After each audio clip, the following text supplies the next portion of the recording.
Y hola, ¿qué tal mis math lovers? A este nuevo video de matemática para nuestro canal de YouTube. El día de hoy comenzaremos con nuestra nueva unidad que es referente al álgebra, donde veremos principalmente lo que es el lenguaje algebraico y aparte las regularidades numéricas. Entonces, si miran bien este paisaje, veremos lo que es el lenguaje algebraico. Entiendan primero que todo que el álgebra sirve para generalizar expresiones o cosas de la vida cotidiana. ¿Qué cosas de la vida cotidiana pueden ver en esta imagen? Por ejemplo, si yo les pidiese calcular o que me digan la cantidad de edificios que posee esta imagen, si se dan cuenta, incluso hasta el horizonte se ven edificios, lo cual sería muy engorroso contarlos uno a uno. Entonces veremos ciertas cosas del álgebra que nos van a poder servir para representar dichos elementos. Pero nosotros principalmente ahora vamos a comenzar con lo básico, que es lenguaje algebraico. El lenguaje natural, el que usamos día a día, tratamos de que ciertas instancias puedan ser representadas de forma matemática. Por ejemplo, un número cualquiera. Acá en este momento, si yo les pido que piensen en un número cualquiera, muchos de ustedes van a pensar a lo mejor en el 5, en el 4, en el 100, en el 74, en el menos 20, incluso algunos 0 también. Pero todo eso lo podemos generalizar por estos elementos que usted ve acá abajito, que son letras. Las letras nos van a servir para representar esos números que no conocemos, son números desconocidos, que pueden variar obviamente según las personas. Las letras, recuerden, pueden ser usadas a su antojo. Puede poner primero la A, si quiere puede poner la D, si quiere poner la X, la Y, la Z. Todo lo que usted quiera representar mediante una letra o una incógnita también va a servir para el álgebra. Veamos ahora estos ejemplos. Como les había mencionado, vamos a ver primero estos 4 ejemplos donde los veremos o los trataremos de utilizar en nuestro lenguaje algebraico. Si nos damos cuenta, tenemos estas 4 expresiones, las cuales tendremos que unir con nuestro lenguaje cotidiano. La primera dice la suma de dos números. Primero, dentro del álgebra, recordando que los números se pueden representar con cualquier letra, puede ser la A, la D, la P, la X o la Y. Pero como dice la suma, esto nos va a ayudar un poco más. Si nos damos cuenta y nos percatamos, el único que tiene suma es este de acá. Por lo mismo que nuestra primera respuesta va a ser X más Y. Por si acaso, pueden también tener acá sinónimos de lo que es sumar. Puede ser añadir, puede ser agregar, puede ser incluso expandir. Pero lo importante es que entiendan que esto de acá conlleva la operatoria de la suma. Después dice el doble de un número. Nuevamente, un número puede ser cualquier letra, la P, la D, la A. Pero al decir el doble, nos estamos refiriendo a algo multiplicado por 2.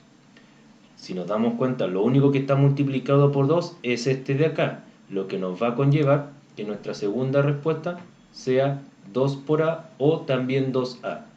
Acá es importante destacar, en álgebra, si se dan cuenta, el puntito de la multiplicación, primero es un punto, no pueden ocupar ya la X, porque si no se va a confundir con una incógnita como la que tengo acá abajo, sino que ahora tienen que ya empezar a utilizar el punto. Para el álgebra no es necesario escribirlo cuando yo tengo un número con una letra juntos.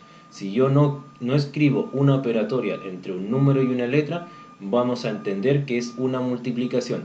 Lo mismo va a ocurrir, por ejemplo, si yo tengo dos letras juntas y no tengo ninguna operatoria entre ellos, se va a entender siempre que es una multiplicación.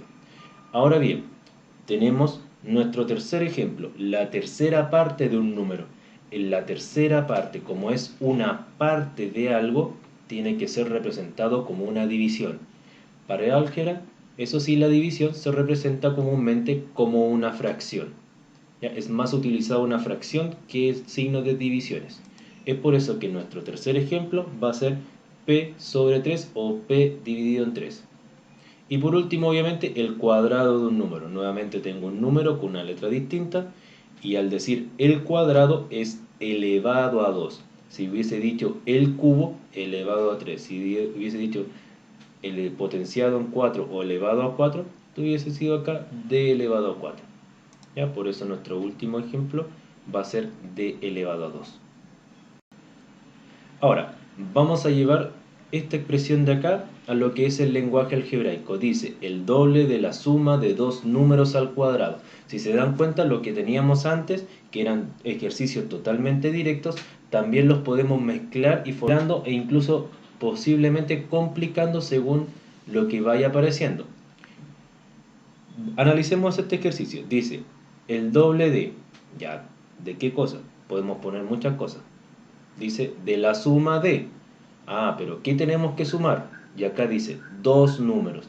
Como tenemos que tener dos números, estos los podemos representar con una A y una B. Pero ¿cómo están estos números? Estos números dicen que están al cuadrado. Y al estar al cuadrado, yo los tengo que escribir A cuadrado, B cuadrado. ¿Recuerdan qué operatorios teníamos? Si nos fijamos nuevamente en el enunciado, tenemos la suma de esos números, o sea, a cuadrado más b cuadrado. Pero aún así, nos queda una parte, un cachito ya, que es el doble de. ¿El doble de qué? De todo esto que tenemos acá abajo.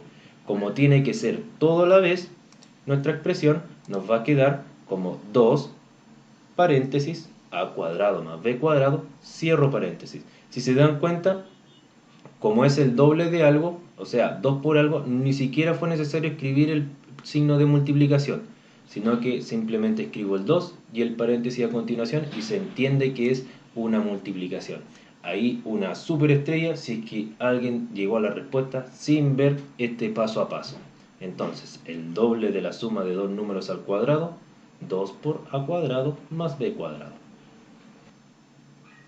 Ahora veremos entonces lo que nos convoca a nuestro segundo tema, el cual es regularidades numéricas, que ustedes también pueden conocer como patrones.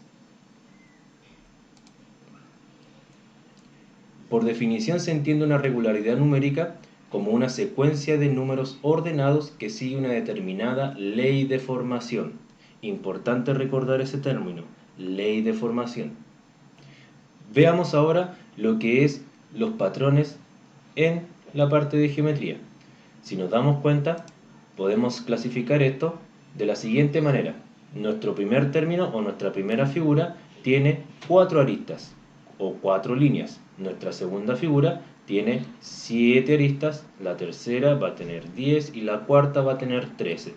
Es decir, nuestro patrón de formación es sumar 3. Si yo a este primer elemento le sumo 3, me dan los 7. Si le sumo 3, me dan los 10. Y si le sumo 3, me dan los 13. Ahora, lo importante y lo que ustedes tienen que ser capaces es formar o tener en consideración la ley de formación. Es decir, qué expresión algebraica vamos a utilizar para poder generar o poder buscar, independiente del término que tengamos, este número de aristas. Por ejemplo, si yo le hubiese pedido el tercer término, con la ley de formación, ustedes haciendo un cálculo matemático me van a dar el resultado que es 10. Ahora bien, para esto tenemos que fijarnos tanto en los términos como en los resultados. Sabemos que el primer término me genera 4. Entonces, ¿qué le tengo que hacer a este número 1 para que me dé 4? Podría ser sumar 3, pero entonces para el segundo término o para el número 2, si yo lo sumo 3 me debiese dar 7, lo cual obviamente no es así, sino que me da 5. Entonces hay algo más que debo hacer con cada uno de los términos para que me vayan generando las respuestas. Si lograste descubrirlo, entonces ahora tienes que verificarlo. Recuerda siempre tomar lo que es el primer término, aplicar esa ley de formación para que me dé el 4. Al segundo, aplicar la ley de formación para que me dé el 7. Y así sucesivamente. Y nos damos cuenta que la ley de formación es 3n más 1. Verifiquemos. 3 por 1 son 3. Si yo le sumo 1, me da 4. 3 por 2 son 6. Si le sumo 1, 7. 3 por 3, 9 más 1, 10. 3 por 4, 12 más 1, 13. Entonces verificamos que esta era la ley de formación. Acá ustedes tienen que siempre tratar de ir practicando e ir ejercitando este tipo de ejercicios para que puedan ir adquiriendo la habilidad.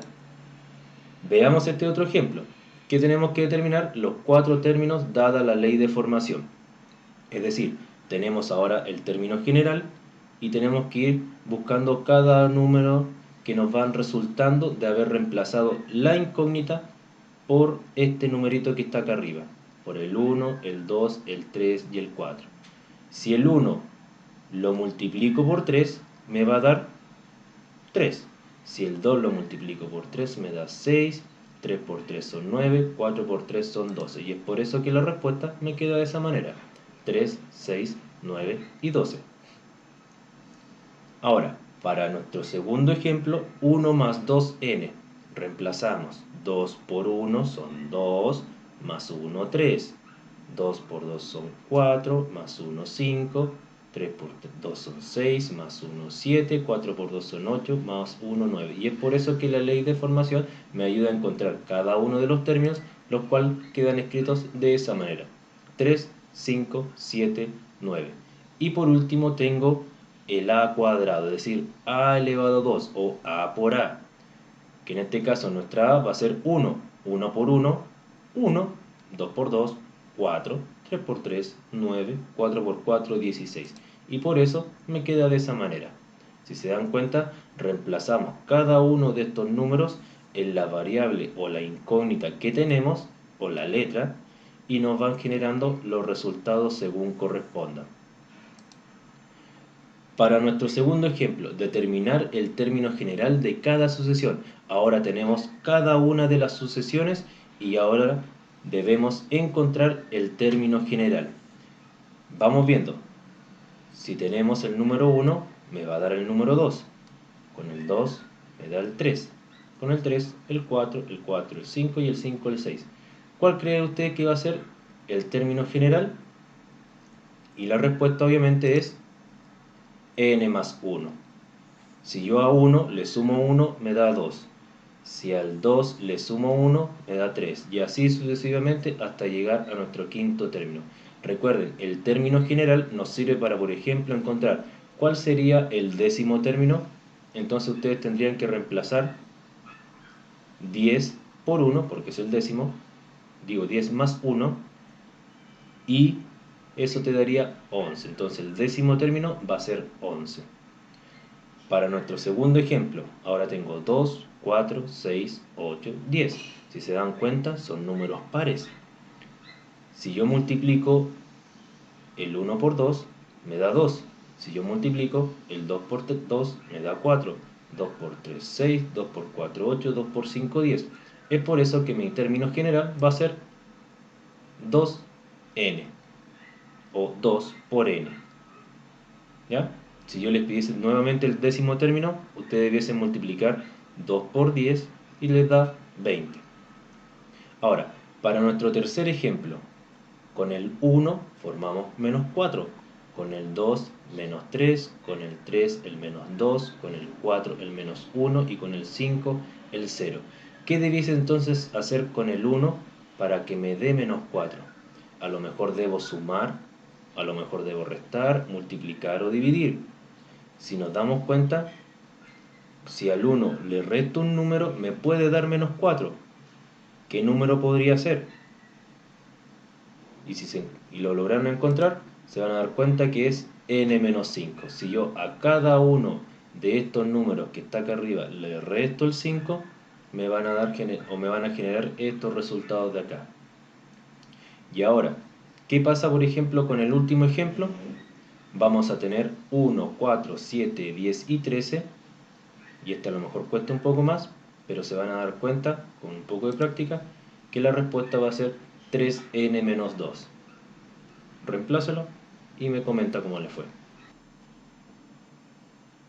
Entonces chicos, les agradezco mucho por haber visto este video, espero que les haya gustado tanto como a mí me ha gustado hacerlo.